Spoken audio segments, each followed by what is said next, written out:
ಮಲೆನಾಡು ಚಾನೆಲ್ಗೆ ಎಲ್ಲರಿಗೂ ಆತ್ಮೀಯವಾದ ಸ್ವಾಗತ. ನಾನು ಮಲೆನಾಡಿನಿಂದ ಮಯೂರ. ಇವತ್ತು ಇನ್ನೊಂದು ಹೊಸ ಸಿಹಿ ತಿಂಡಿ ಮಾಡಿ ತೋರಿಸೋಣ ಅಂತ ನಿಮ್ಮ ಮುಂದೆ ಬಂದಿದ್ದೀನಿ.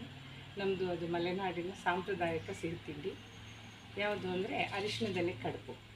ಅರಿಶಿಣದೆಲೆ ಕಡುಬನ್ನು ಸಾಧಾರಣ ಈಗ ಪಿತೃಪಕ್ಷ ಮಾಸ ಇವತ್ತು ಮುಗಿತಾ ಇದೆ. ಆದರೆ ಈ ಪಿತೃಪಕ್ಷ ಮಾಸದಲ್ಲಿ ಹಿರಿಯರಿಗೆ ಎಡೆ ಇಡ್ತಾರೆ. ಹಿರಿಯರಿಗೆ ಎಡೆ ಇಡುವ ಸಂದರ್ಭದಲ್ಲಿ ಈ ಅರಿಶಿಣದೆಲೆ ಕಡುಬನ್ನು ಮಾಡಿ ಎಡೆ ಇಡೋದು ರೂಢಿಯಲ್ಲಿದೆ. ನಮ್ಮದು ತವ್ರ ಮನೆ ದೇವಾಲಯದ ಕೆರೆ. ನನಗೆ ಚಿಕ್ಕದ್ರಿಂದನೂ ನೆನಪಿದ್ದ ಹಾಗೆ ಈ ಪಿತೃಪಕ್ಷದಲ್ಲಿ ಕಡ್ಡಾಯವಾಗಿ ಈ ಹೂರ್ಣದೆಲೆ ಕಡುಬನ್ನು ಮಾಡ್ತಾಯಿದ್ರು. ಆವಾಗ ನಿಜ ಹೇಳಬೇಕಂದ್ರೆ ನಾನು ಆವಾಗ ತಿಂತಿರಲಿಲ್ಲ. ಯಾಕೆಂದರೆ ನನಗದ್ರದ್ದು ವಾಸನೆ ಇಷ್ಟ ಆಗ್ತಿರಲಿಲ್ಲ. ಯಾಕೆಂದರೆ ಅದು ಅರಿಶಿಣದೆಲೆ ಕಡುಬು ಸಾಧಾರಣ ಮಾಡಿ ಅದನ್ನು ಬೇಯಕ್ಕಿಟ್ಟಾಗ ಒಂದು ಪರಿಮಳ ಬರುತ್ತೆ. ಆ ಪರಿಮಳ ತುಂಬ ಜನ ಇಷ್ಟಪಡಲ್ಲ. ಹಾಗಾಗಿ ನಾನು ತಿಂತಾ ಇರಲಿಲ್ಲ.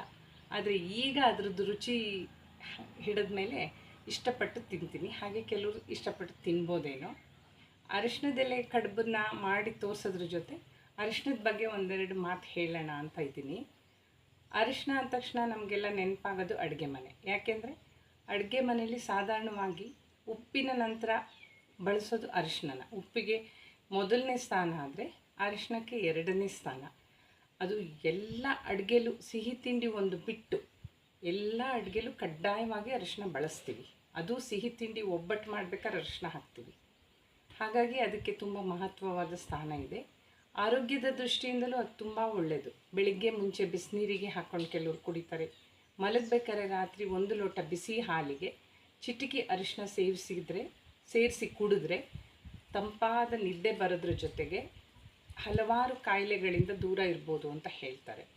ಹಾಗಾಗಿ ಅದನ್ನು ನಾನು ಮಾಡಿ ತೋರಿಸೋಣ, ಅದ್ರ ಬಗ್ಗೆ ಹೇಳೋಣ ಅಂತ ಇದನ್ನು ಮಾಡಿದ್ದೀನಿ. ದಯಮಾಡಿ ಹಿಂದೆ ಮಾಡಿದ ಹಾಗೆ ಎಲ್ಲರೂ ನನ್ನ ಈ ವಿಡಿಯೋನ ಲೈಕ್ ಮಾಡಿ, ಶೇರ್ ಮಾಡಿ ಮತ್ತು ನನ್ನ ಚಾನಲ್ ಮಲೆನಾಡು ಚಾನಲ್ಗೆ ಸಬ್ಸ್ಕ್ರೈಬ್ ಮಾಡ್ಕೊಳ್ಳಿ. ನಿಮ್ಮ ಪ್ರೋತ್ಸಾಹ ಹೀಗೆ ಇರಲಿ.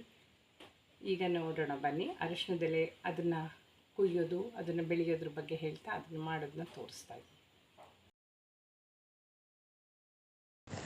ಈಗ ಬನ್ನಿ ಅರಿಶಿಣದ ಗಿಡ ನೋಡೋಣ. ನೋಡಿ, ಇದೇ ಅರಿಶಿಣದ ಗಿಡ. ಇದು ಸಾಧಾರಣವಾಗಿ ಈ ವರ್ಷ ಮಳೆ ಇರೋದ್ರಿಂದ ಈ ಸೆಪ್ಟೆಂಬರ್ ಅಕ್ಟೋಬರ್ ಮೊದಲನೇ ವಾರದವರೆಗೂ ಎಲೆ ಸ್ವಲ್ಪ ಸ್ವಲ್ಪ ಹಸಿರಾಗಿದೆ. ಮಳೆ ಇಲ್ಲ ಅಂದಿದ್ರೆ ಎಲೆ ಪೂರ್ತಿ ಹಳದಿಯಾಗಿ ಹೋಗಿರೋದು. ಈ ಎಲೆನ ಹಸಿರಾಗಿದ್ದಾಗಲೇ ನಾವು ಈ ತಿಂಡಿ ಮಾಡೋಕ್ಕೆ ಬಳಸ್ಕೋಬೇಕು.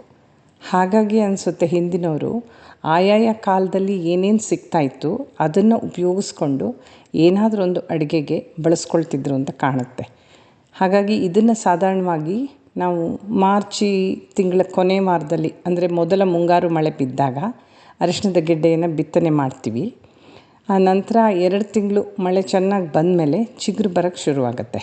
ಚಿಗುರು ಬಂದು ಎಲೆ ಹಸಿರಾಗಿ ಮೇಲೆ ಚೆನ್ನಾಗಿ ಕಾಣೋದಕ್ಕೆ ಜುಲೈ ತಿಂಗಳು ಮಳೆ ಕಳೆದು ಆಗಸ್ಟ್ ತಿಂಗಳಲ್ಲಿ ಚೆನ್ನಾಗಿ ಎಲೆ ಹಸಿರಾಗಿ ಬರೋಕ್ಕೆ ಶುರುವಾಗುತ್ತೆ. ಹಾಗಾಗಿ ಈ ಪಿತೃಪಕ್ಷ ಬರೋದು ಸಾಧಾರಣವಾಗಿ ಸೆಪ್ಟೆಂಬರ್ ತಿಂಗಳಲ್ಲಿ. ಈ ಸೆಪ್ಟೆಂಬರ್ ತಿಂಗಳಲ್ಲಿ ಇದನ್ನ ಬಳಕೆ ಮಾಡ್ತಾರೆ. ಪಿತೃಪಕ್ಷ ಹಬ್ಬಕ್ಕೆ ನಾನು ಮೊದಲೇ ಹೇಳಿದ ಹಾಗೆ ಪಿತೃಪಕ್ಷ ಹಬ್ಬಕ್ಕೆ ಇದನ್ನ ಉಪಯೋಗಿಸ್ತಾರೆ. ನಂತರ ಅಕ್ಟೋಬರ್ ಮೊದಲನೇ ವಾರದ ನಂತರ ಬಿಸಿಲು ಚೆನ್ನಾಗಿ ಬೀಳೋಕ್ಕೆ ಶುರುವಾದಾಗ ಈ ಎಲೆ ಎಲ್ಲ ಹಳದಿ ಬಣ್ಣಕ್ಕೆ ತಿರುಗಕ್ಕೆ ಶುರುವಾಗುತ್ತೆ. ಆಗ ಅದನ್ನ ಉಪಯೋಗ್ಸೋಕ್ಕಾಗಲ್ಲ. ನಂತರ ನವೆಂಬರ್ ಡಿಸೆಂಬರ್ ಹೊತ್ತಿಗೆ ಎಲೆ ಎಲ್ಲ ಫುಲ್ಲು ಒಣಗಿ ಹೋಗುತ್ತೆ. ಆಗ ಗೆಡ್ಡೆ ಬಳಸಲಿಕ್ಕೆ ಸೂಕ್ತ ಅಂತ ಅರ್ತ್ಕೋಬೇಕು. ಅದು ಗೆಡ್ಡೆ ಬಲ್ತಿರುತ್ತೆ. ಆಗ ಡಿಸೆಂಬರ್ ತಿಂಗಳಲ್ಲಿ ಅದನ್ನ ಅಗೆದು ತೆಗಿತಾರೆ. ತೆಗೆದುಬಿಟ್ಟು ಅದನ್ನ ನೀರಲ್ಲಿ ಚೆನ್ನಾಗಿ ಬೇಯಿಸಿ ಸಣ್ಣ ಸಣ್ಣದಾಗಿ ಕೊಯ್ದು ಸಾಧಾರಣ 5ರಿಂದ 6 ದಿನ ಬಿಸಿಲಿನಲ್ಲಿ ಒಣಗಿಸ್ಬೇಕು. ಚೆನ್ನಾಗಿ ಒಣಗಿಸಿದ ನಂತರ ನಾವು ಅದನ್ನ ಪುಡಿ ಮಾಡೋಕ್ಕೆ ಉಪಯೋಗಿಸ್ಕೋಬೋದು. ಅರಿಶಿಣ ನಾನು ಮೊದಲೇ ಹೇಳಿದಾಗೆ ಅದರದ್ದು ಮಹತ್ವ ಎಲ್ಲರಿಗೂ ಗೊತ್ತೇ ಇದೆ. ಅದನ್ನು ಬರೀ ಆಹಾರದ ಜೊತೆ ಅಲ್ಲದಲೇ ಪೂಜೆಗೆ ಅರಿಶಿಣ ಕುಂಕುಮ ಅಂತ ಮೊದಲೇ ಗೊತ್ತಿದೆ. ಪೂಜೆಗೆ ನಮ್ಮ ಹಿಂದೂ ಸಂಪ್ರದಾಯದಲ್ಲಿ ಅರಿಶಿಣಕ್ಕೆ ಕುಂಕುಮಕ್ಕೆ ಬಹಳ ಮಹತ್ವವಾದ ಸ್ಥಾನ ಇದೆ. ಅದನ್ನು ಪ್ರತಿಯೊಂದು ದೇವಾಲಯದಲ್ಲೂ ಎಲ್ಲರ ಮನೆ ಪೂಜಾಗೃಹದಲ್ಲೂ ಅದನ್ನ ಬಳಸ್ತೀವಿ. ಆಮೇಲೆ ಸೌಂದರ್ಯವರ್ಧಕವಾಗಿ ಇದನ್ನು ಉಪಯೋಗಿಸ್ತಾರೆ. ಹಾಗಾಗಿ ಈಗ ಎಲ್ಲರೂ ಹೆಚ್ಚಿನ ಅಂಶ ನಮ್ಮ ಮಲೆನಾಡಿನ ಕಡೆ ಸಾಧಾರಣವಾಗಿ ಎಲ್ಲರೂ ಇದನ್ನು ಬೆಳೀತಾರೆ. ಸಾವಯವ ಗೊಬ್ಬರ ಹಾಕಿ, ಅಂದರೆ ಕೊಟ್ಟಿಗೆ ಗೊಬ್ಬರ ಒಂದು ಹಾಕೋದು ಬಿಟ್ಟು ಬೇರೇನೂ ಇದಕ್ಕೆ ಹಾಕೋದಿಲ್ಲ. ಹಾಗಾಗಿ ಇದು ಬೇರೆ ಯಾವ ರೀತಿಯ ಅಡ್ಡ ಪರಿಣಾಮಗಳನ್ನು ಒಳಗೊಂಡಿರಲ್ಲ. ಹಾಗಾಗಿ ಇದು ಒಳ್ಳೆಯದು. ಅದಕ್ಕೆ ಬೆಲೆನೂ ಜಾಸ್ತಿ ಇದೆ, ಬೇಡಿಕೆನೂ ಜಾಸ್ತಿ ಇದೆ. ಇದನ್ನು ನೋಡಿ ಈಗ ಕೊಯ್ತಾ ಇದ್ದಾರೆ. ಇದನ್ನ ಕೊಯ್ದುಬಿಟ್ಟು ಎಲೆನ ಚೆನ್ನಾಗಿ ತೊಳೆದು ಒಂದು ಒಳ್ಳೆ ಬಟ್ಟೆಯಲ್ಲಿ ಒರೆಸ್ಬಿಟ್ಟು ನಂತರ ತಿಂಡಿ ಮಾಡೋಕ್ಕೆ ಉಪಯೋಗಿಸ್ಕೊಳ್ತೀವಿ. ಈಗ ಇದಕ್ಕೆ ಬೇಕಾಗಿರುವ ಸಾಮಗ್ರಿ: 1 ಪಾವು ಅಕ್ಕಿ. ನಾನಿಲ್ಲಿ ದೋಸೆ ಅಕ್ಕಿ ತೊಗೊಂಡಿದ್ದೀನಿ. ಇದನ್ನು ದೋಸೆ ಅಕ್ಕಿನ 3ರಿಂದ 4 ಗಂಟೆ ಕಾಲ ನೆನೆಸ್ತೀವಿ.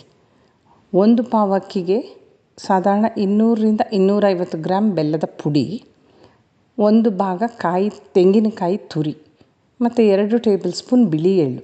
ಅದನ್ನು ನಾವು ಬಿಳಿ ಎಳ್ಳನ್ನು ಹುರಿದು ತೆಗೆದಿಟ್ಕೋಬೇಕು. ಬೆಲ್ಲನ ಈಗ ನೋಡಿ ಇಲ್ಲಿ ತೋರಿಸೋ ಹಾಗೆ ಸ್ವಲ್ಪ ನೀರು, ಸ್ವಲ್ಪ ಅದು ಕರಗುವ ಮಟ್ಟಿಗೆ ನೀರು ಹಾಕಿ ನಂತರ ಅದನ್ನು ಸೋಸ್ಕೊಂಬಿಟ್ಟು ಅದು ಚೆನ್ನಾಗಿ ನೀರೆಲ್ಲ ಬತ್ತುತ್ತಾ ಬಂದಾಗ ಆ ತೆಂಗಿನಕಾಯಿ ತುರಿ ಹಾಕಿ ಅದಕ್ಕೆ ಹುರಿದಿಟ್ಕೊಂಡ ಎಳ್ಳು ಹಾಕಿ ಆ ಹೂರಣ ರೆಡಿ ಮಾಡಿಟ್ಕೋಬೇಕು.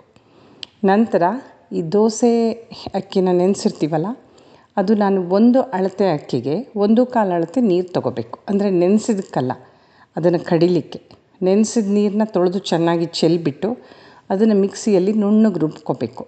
ಆ ರುಬ್ಬಕ್ಕೆ ಬೇಕಾಗಿರುವ ನೀರು 1 ಅಳತೆಗೆ 1/4 ಅಷ್ಟು ನೀರಿನಲ್ಲೇ ಅದನ್ನು ಮಿಕ್ಸಿ ತೊಳೆಯೋದಾಗಲಿ ಕಡಿಯೋದಾಗಲಿ ಎಲ್ಲ ಮಾಡಿಕೊಂಡು ಒಲೆಗಿಟ್ಕೊಂಡು ಚಿಟಕಿ ಸ್ವಲ್ಪ ಉಪ್ಪು ಹಾಕಿ, ರುಚಿಗೆ ತಕ್ಕಷ್ಟು ಸ್ವಲ್ಪ ಉಪ್ಪು ಹಾಕಿ ತಿರುಗಿಸ್ಲಿಕ್ಕೆ ಇಡಬೇಕು. ಮಧ್ಯಮ ಉರಿಯಲ್ಲಿಟ್ಟು ಅದು ಸ್ವಲ್ಪ ಹಾಗೆ ತಿರುಗಿಸ್ತಾ ಬಂದಾಗ ಗಟ್ಟಿಯಾಗ್ತಾ ಬರುತ್ತೆ. ಗಟ್ಟಿಯಾಗಿ ನೀರಿನ ಅಂಶ ಎಲ್ಲ ಹೋದ್ಮೇಲೆ ನಂತರ ಚೆನ್ನಾಗಿ ಕಲಸಿ ಈ ಥರನೂ ಉಂಡೆ ಮಾಡ್ಕೋಬೋದು. ಈ ಥರನೂ ಎರಡೂ ಥರ ತೋರಿಸಿದ್ದೀನಿ, ಯಾವ ರೀತಿಯೂ ಮಾಡ್ಬೋದು. ನಂತರ ಅರಿಶಿಣದ ಎಲೆಯನ್ನು ಚೆನ್ನಾಗಿ ಮೇಲೆ ಕೆಳಗೆ ಎರಡೂ ಬದಿಯನ್ನು ಚೆನ್ನಾಗಿ ಕತ್ತರಿಸಿ ಅದನ್ನು ಆ ಉಂಡೆಯನ್ನು ಅದರೊಳಗಿಟ್ಟು ಮಿಷಿನಲ್ಲಿ ಒತ್ತಿದರೆ ಈ ಥರ ಹಾಳೆ ಸಿಕ್ಕತ್ತೆ. ಅದಕ್ಕೆ ಹೂರಣವನ್ನು ತುಂಬಿಸಿ ಎರಡೂ ಕಡೆಯ ಅಂಚನ್ನು ಒತ್ತಿ ಅದನ್ನು ಕಡುಬಿನ ಪಾತ್ರೆಯಲ್ಲಿಟ್ಟು ಸಾಧಾರಣ ಹಬೆಯಲ್ಲಿ 20 ನಿಮಿಷ ಬೇಯಿಸಬೇಕು. ಬೆಂದಾದ ನಂತರ ಈ ಥರ ತೆಗೆದು ಇದನ್ನು ತುಪ್ಪದ ಜೊತೆ ತಿನ್ಬೋದು. ಬಹಳ ತುಪ್ಪದ ಜೊತೆ ತಿನ್ನೋದೇ ಯೋಗ್ಯ. ಇದಕ್ಕೆ ತುಪ್ಪದ ಜೊತೆ ತಿಂದರೆ ಬಹಳ ಚೆನ್ನಾಗಿರುತ್ತೆ. ಇದೇ ನೋಡಿ, ಇದೇ ಅರಿಶಿಣದ ಎಲೆಯ ಹೂರಣದ ಕಡುಬು.